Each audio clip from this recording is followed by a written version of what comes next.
Hello everyone, hope you're doing well. We're back on the dev server and it's time to have a look at a new M60. This is the M60-2000S.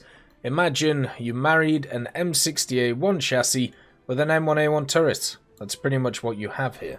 There are some factors which are slightly different between it and a standard M1A1 turret though. It has better thermals, but I've got a feeling that's going to be changed pretty quickly. But at least right now on the dev server they're there. And of course, it's mounted to an M60 chassis. So this is a kind of weird scenario. With the M1A1 turrets, you have a very good gun in the form of the 120mm M256, recently got buffed with a better fire rate, has a really good targeting speed, and also has a really good two-plane stabilizer with very good vertical speed too. It also has the 50 cal, it has the good old 7.62mm, it has the really nice first stage ammo storage in the back of 17 pieces, plus extra on the side, able to bring, 42 rounds overall, even a little bit in the front. Has the 4-man crew, everything is great, even has the great armor of the good old M1A1 turret at 10.0. Isn't that awesome? Like, it basically is fantastic. But it's on the M60 chassis, and the problem with the M60 chassis is it doesn't really have any of those things. It doesn't have a lot of armor on the upper glacis or the lower glacis, especially for 10.0, and the big difference between this and the Abrams is the engine. The engine is a 750 horsepower, and the transmission means that it can go forward pretty decently, but cannot go backwards at all. So once you're in danger, you ain't getting out. Now, if we're honest, this turret is probably going to bail you out of those dangers, especially at 10.0, because what they've done with this turret is they've not just given it the M829 round, they've also given it the M829A1 round, which is a ridiculously good round for the 10.0 BR. This thing will go through everything that it can face, and it will just annihilate it, and nothing will be able to stand up to it. You have the laser rangefinder, you have the thermals, you have the smoke grenade, you have all of those things to help out this gun on this chassis, and yeah, it's just going to be nuts the amount of damage that it'll be able to put out. I don't know a single vehicle which is around this BR which will be able to output as much damage as this thing as quickly, which has a 120mm gun, and that is kind of terrifying. But the real question is, with how big the M60 chassis is, with how big it's all set up, are you going to be able to get into those positions quickly, or are you going to get mullered when you try and set up there? And I suppose a lot of vehicles will be fine. A lot of vehicles will be able to get to those areas and will be able to do really well. The question is, will this one be able to? There are a bunch of vehicles around these BRs which aren't as maneuverable as this, which is quite funny to think about, but yeah, it is quite an interesting scenario. So the 120S here, one of the big things you may have noticed is the turret ring. The turret ring itself is huge and very easy to shoot, creating a huge shot trap for this Abrams turret. But if you can't shoot this, you could just shoot here. Or you could just shoot here, or you can just kind of shoot here, take out the driver's legs, and say, how's your father? It should have blowout panels on it, since it is just an M1A1 Abrams turret. And also, the turret is not centered, which is something I noticed earlier. Don't know if it's supposed to be like that, but it just looks kind of weird.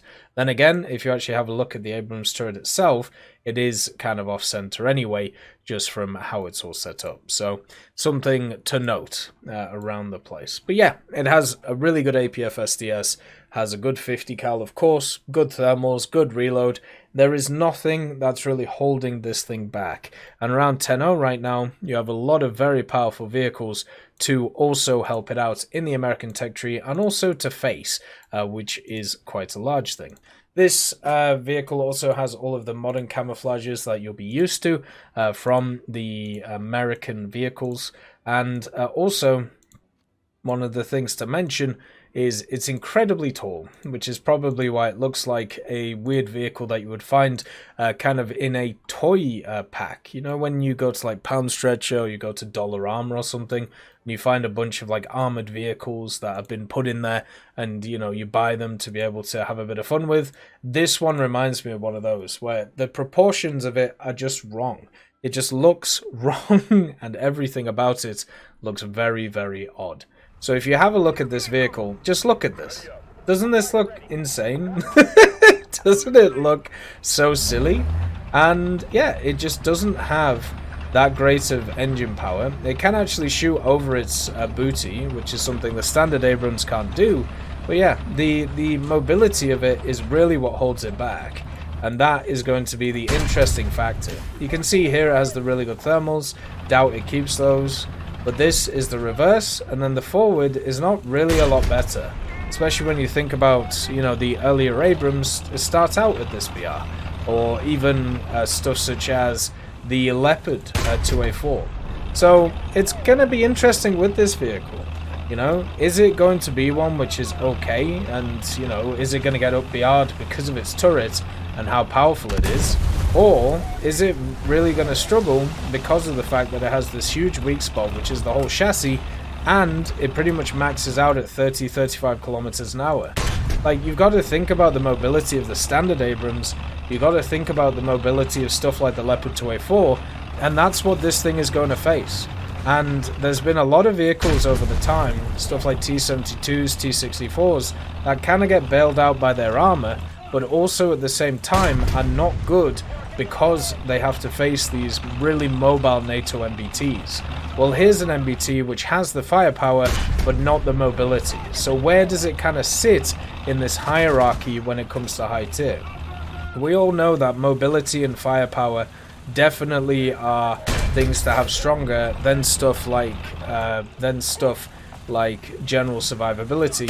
But this vehicle has pseudo survivability, pretty much no mobility, and also it has access to not a lot of survivability. But it does have ridiculous firepower.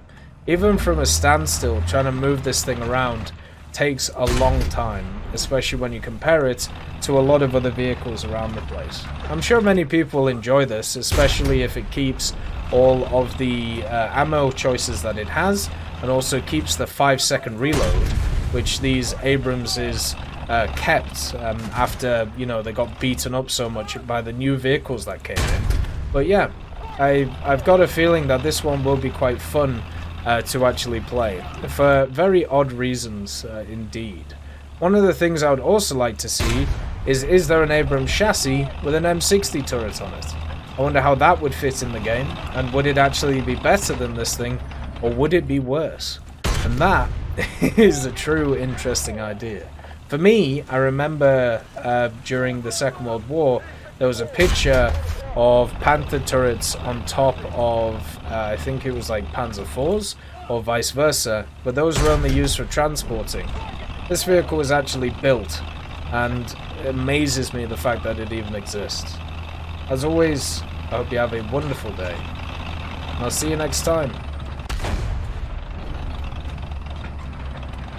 I'd like to thank Schnitzel Stroker, Brendan Quinn, Vilneus, Character Fuel, Carrion Crow, Nicholas Richardson, Gus Irenicus, Pyman, Wartinder, Teddy, Daniel Stanton, B. Young, Opium Prime, Masonocrat, Lafouche, Alan Hacker, Sem Arslan, Uncle Bean, and Derek R. for supporting the channel.